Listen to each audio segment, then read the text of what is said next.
नमस्कार, जय हिंद। मैं हूं रौनक और आप देख रहे हैं फन तंत्र। भाई साहब आखिरकार वो मंगल बेला आ ही गई जिसका इंतजार 130 करोड़ हिंदुस्तानी पिछले 15 दिन से कर रहे थे। हिंदुस्तान ने चीनी एप्स की मां बैन एक कर दी। मतलब मोदी सरकार ने टिकटॉक समेत 59 चीनी ऐप्स को बैन कर दिया, कान से पकड़कर देश से बाहर निकाल दिया। उनके पिछवाड़े पर कल रात ऐसी लात पड़ी कि चच्चा जिनपिंग भी बिस्तर से उछलकर छत पर लगे पंखे पर अटक ही गए होंगे। खुद को सीलमपुर का सलमान खान समझने वाले सारे टिकटॉकियों की एक झटके में मांग का सिंदूर उजड़ गया। किसी ने रात के गहरे अंधेरे में उनकी छाती पर ट्रैक्टर चढ़ा दिया हो, मानो ऐसा हो गया हो। आज तक जिन पैसों को वो करोड़ों की दौलत समझ रहे थे, एक दिन में वो सारा चूरन छाप नोट निकल गए। ध्यान से देखने पर पता चला कि उन नोटों पर महात्मा गांधी की जगह राहुल गांधी की फोटो छप गई थी। जो भी हुआ, अपनी छाती में तो भाई ठंडक पड़ गई। मुझे तो ऐसा लग रहा है कि किसी ने मेरी रगों में ठंडा ठंडा रूह अफ़ज़ा घोल दिया, किसी ने मेरी छाती पर बर्फ की सिल्ली रख दी हो। इन चीनियों को क्या लगा कि ये अपनी बुआ का घर समझकर भारत में कहीं भी घुस जाएंगे और हम बस छाती कूट के रह जाएंगे? ना, हम हिंदुस्तानी हर बार छाती ही नहीं कूटते, जरूरत पड़ने पर सामने वाले को भी कूट देते हैं। 15 जून की रात तुमने तो धोखे से हमारे कुछ निहत्थे जवानों को मार दिया था, और कल हमारी सरकार ने दिन दहाड़े तुम्हारी ऐप्स को कंट्रोल सी करके सीधा उठा के डस्टबिन में डाल दिया। कम से कम अभी तक तो जो खबरों से समझ में आ रहा है, इस बैन का मतलब तो यही लग रहा है। बाकी कल को ये बैन कैसा है, इसमें क्या फैक्ट्स निकल कर आएंगे, उस पर अभी हम कुछ नहीं कह सकते। माना कि हम हिंदुस्तानी थोड़े खुले दिल के हैं, मगर हम इतने बड़े वाले बावले भी नहीं है भाई साहब कि तुम्हारी सेना बॉर्डर पर हमसे लड़ाई करे और तुम्हारी कंपनियां हमारे ही देश के अंदर हमसे कमाई करती फिर। तुम हमारे बॉर्डर पर गन फैलाओगे और हम तुम्हारी एप्स यूज करके अपने मोबाइल का गन साफ करते फिर।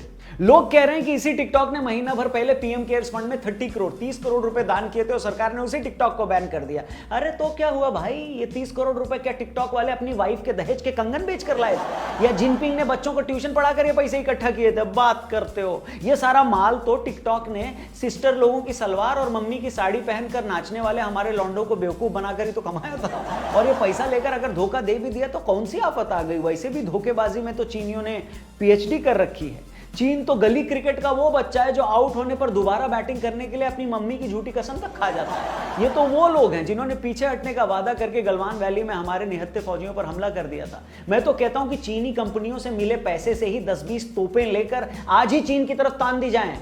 इसलिए मुझे तो इन चाइनीज कंपनियों से कोई हमदर्दी नहीं है, हाँ, लेकिन टिकटॉक पर सतरंगी बाल करवा कर घूम रहे लौंडों से पूरी हमदर्दी है। सीलमपुर के इन सलमान खानों का अब क्या होगा?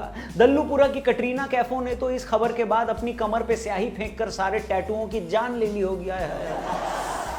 चीन से ज्यादा चिंता तो मुझे मस्कारा लगाकर घूमने वाले इन ₹2.25 वाले टिकटॉक स्टार्स की है।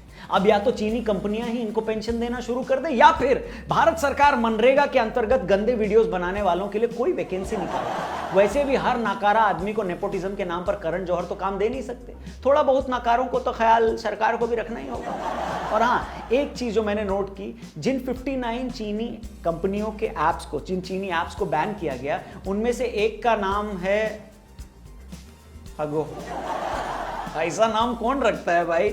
हाँ, टिकटॉक का नाम अगर हगो होता तो परफेक्ट था, मतलब इससे परफेक्ट तो क्या ही कुछ हो सकता था। सॉरी। और एक आखिरी बात मैं उन प्रोफेशनल असंतुष्टों के लिए कहना चाहूंगा जो ये बोल रहे हैं कि चाइना ने सीमा पर हमसे लड़ाई की और हम चाइनीज ऐप्स बैन करके अपना दिल बहला रहे हैं। मतलब ये वही बात हो गई कि कोई आपको क्रिकेट मैदान पे हरा दे और आप बुक क्रिकेट में उसे हराकर अपनी भड़ास निकालने लगे। तो ऐसे प्रोफेशनल असंतुष्टों से मैं यही कहूंगा कि भैया, अखबार में ना गुप्त रोग के विज्ञापनों के अलावा कभी कुछ और भी पढ़ लिया करो। सरकार ने ऐप्स पर तो कल बैन लगाया, लेकिन उससे पहले वो रशिया से 21 मिग 29 और 12 सुखोई जहाजों का ऑर्डर कर चुकी है। भारत के कहने पर फ्रांस हमें जुलाई महीने में ही कई रफाल विमान देने वाला है। और तो और रशिया को भी बोल दिया है कि वो हेलीकॉप्टर्स की डिलीवरी थोड़ा जल्दी करवा दे। इसलिए भाई लोग थोड़ा ठंडा रखो, ये लड़ाई सिर्फ ऐप्स बैन करने पर ही खत्म नहीं होगी। चाइना से हर जगह बराबर हिसाब किया जाएगा, भरोसा रखो। चलिए, अब आपको चलते चलते कुछ पंक्तियों के साथ छोड़े जाता हूं। ये लाइनें अगर आपको पसंद आए तो प्लीज जरूर शेयर करना इनको। बैन हुए, अर्ज किया है कि बैन हुए जब ऐप वो सारे, खोज खबर कोई आई ना, मुंह लटकाए क्यों बैठा है ड्रैगन वाला चाइना। अरे तुम दुनिया के लैंड माफिया, सबसे तेरे पंगे हैं, इसीलिए तो जग में सारे चाइनीज प्रोडक्ट्स नंगे हैं। अरे तुम प्यार से बात करोगी तो हम भी तुम पर दिल हारेंगे, तुम बुलेट चलाओगी हम पर तो हम वॉलेट से मारेंगे। और धीरे धीरे हौले हौले तेरी अकड़ जाएगी पिघल प्रिय, तेरे ऐप्स को बंद करके बोला पहली फुर्सत में निकल प्रिय।